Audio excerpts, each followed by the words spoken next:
Now, over the years, there's been a few times where something happens, some piece of news drops, or some show does something, or someone says something either very interesting or very controversial, or maybe just plain stupid, and I'll get flooded with messages and or emails asking me if I saw this or heard about it and what I think, and I'll usually try to respond with a video if enough people seem interested in the topic.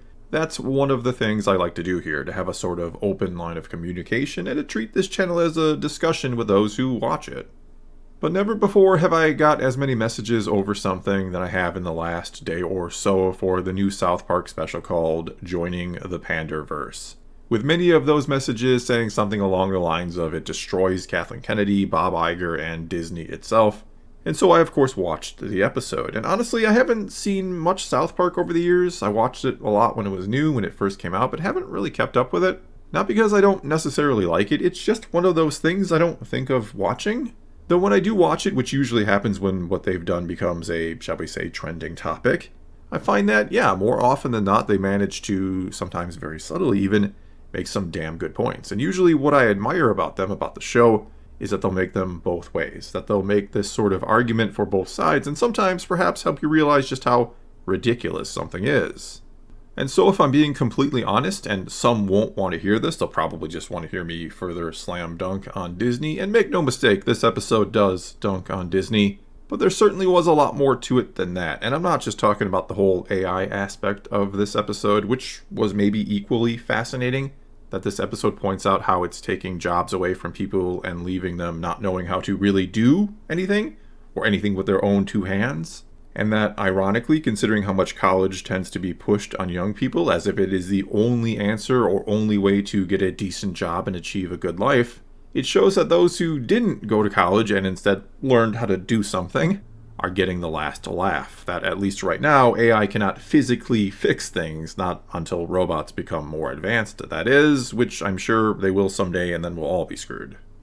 But anyway, though I think there's a ton that could be unpacked there, and I think AI could be an interesting topic on this channel, though more in terms of the creativity side of things, something tells me that virtually everyone who messaged me wanted me to talk about Disney and Kathleen Kennedy, those aspects of this episode. And again, a lot of the messages I got were people telling me South Park just utterly destroyed them. And I think they did, for the most part. I think the primary target of this was, yes, Disney and obviously Kennedy, and how they've kind of ruined the film industry mainly by getting lazy.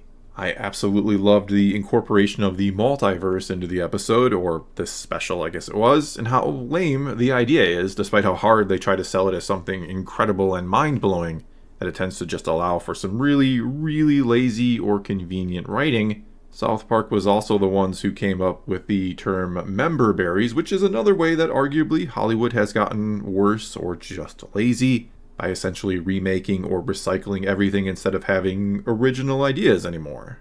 And along with this, they've turned to pandering, or the pander stone, and just sort of remake the same films over and over and over again, but since they are diverse now, that's all that should matter. That even though it is the 100th superhero movie to come out in the last decade or so, and yes, I'm exaggerating, I think, you should go and see it, despite offering little to nothing new story-wise, or maybe not even being very good. But you should see it simply because it's the first superhero who looks like this, or is of this sexuality, or whatever else it might be.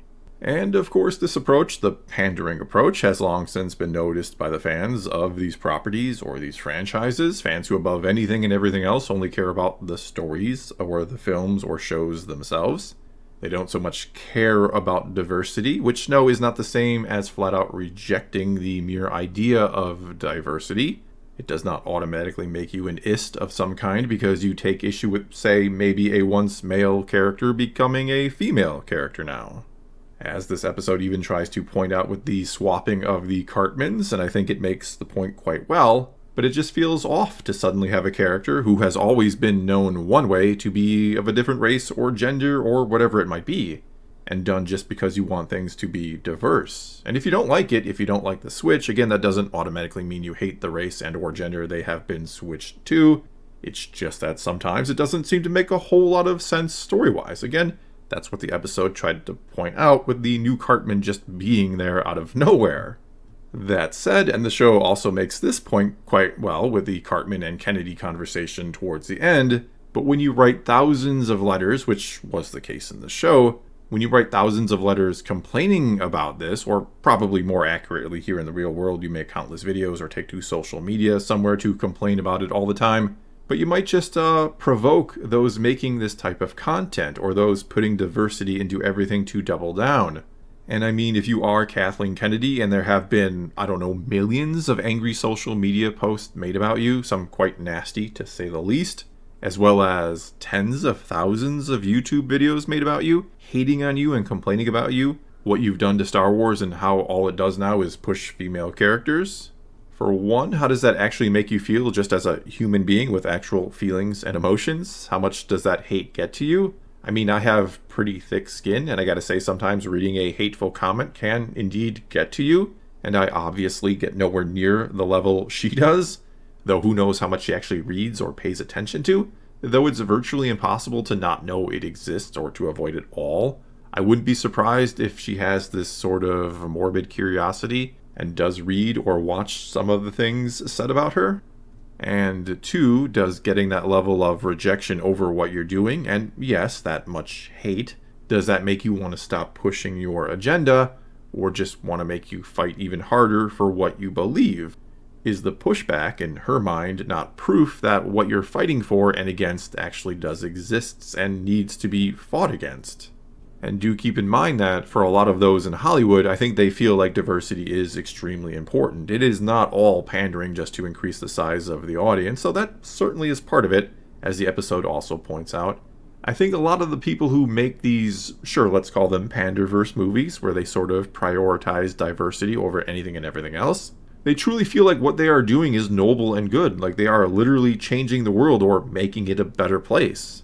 And maybe to a degree, or for some out there, they are making it better. I'm not saying there is no merit to it at all, or that it can't be important to see someone who looks like you on screen. But when the story itself takes a back seat to that, when it turns out to be a bad movie, what's the point? What are you actually accomplishing? Just because the main character of a movie is female doesn't mean it's going to be good, though it also doesn't automatically mean it's going to be bad. Which is where a big part of the problem comes from, and was something else this South Park episode, or special, pointed out. That it's also lazy to call everything woke. That, yeah, you are provoking them to double down when you reject virtually everything they try to do before even giving it a chance. That things oftentimes get labeled woke before it even comes out, or when you just hear it'll have a female lead, or whatever else it might be.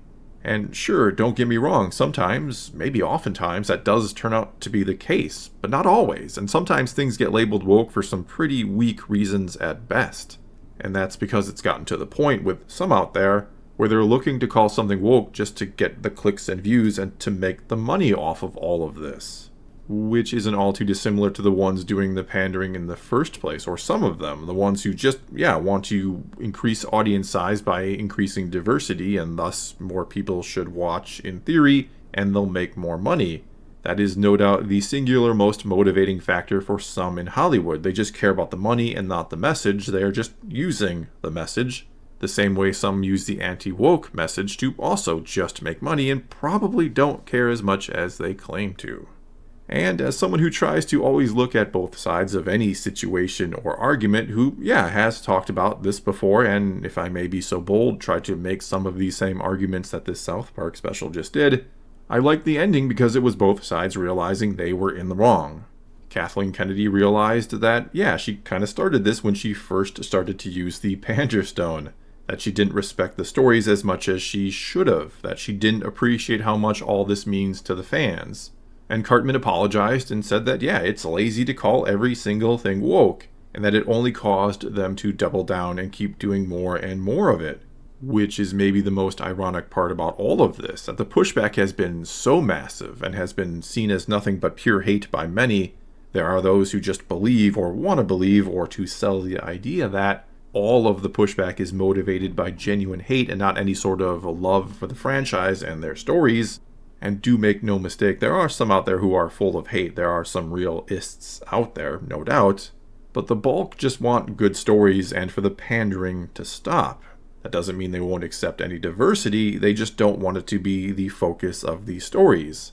But the harder they push for that, the more it's easy to get labeled as genuine hate, and the more companies like Disney have been enabled and backed up by the media to keep the Panderverse alive and well, to keep claiming that by something just being diverse, it has to be good, because it's helping to fight the good fight. It's helping to expose the bad people out there, and so one side keeps supporting them, and hence they keep doing it. Which leads to a problem, because even if, say, Disney does indeed want to get back to just trying to tell good stories that can kind of appeal to both sides of this, they can't do that so easily though, because if they stop focusing on diversity now, they will have to fear the media calling them out for it. The media they have convinced that they've been in the right the whole time. And so it's like they have to pick one side or the other, and the best choice in their eyes is to pick the side that isn't considered the one hateful and full of a bunch of ist people. In closing then, I think this new South Park special certainly puts the bulk of the blame squarely on the side of Disney, but if you don't think it also takes shots at the other side, at the anti-woke side, you were only seeing what you wanted, I think. Which is, of course, the real core problem it's trying to get to or to reveal. This inability or lack of desire to see and understand the other side in any sort of situation. An inability to even try and change or to understand, even though change is inevitable, which was showcased well with all the AI stuff, and just wanting to bring the other side down, the handymen profiting down, instead of learning to do anything for yourself. You'd rather hate and destroy than be the change, essentially. But anyway, before getting into all that, that's all I got for you this time. Now it is your turn to take to the comments below and tell me if you watched this South Park special and what you thought of it.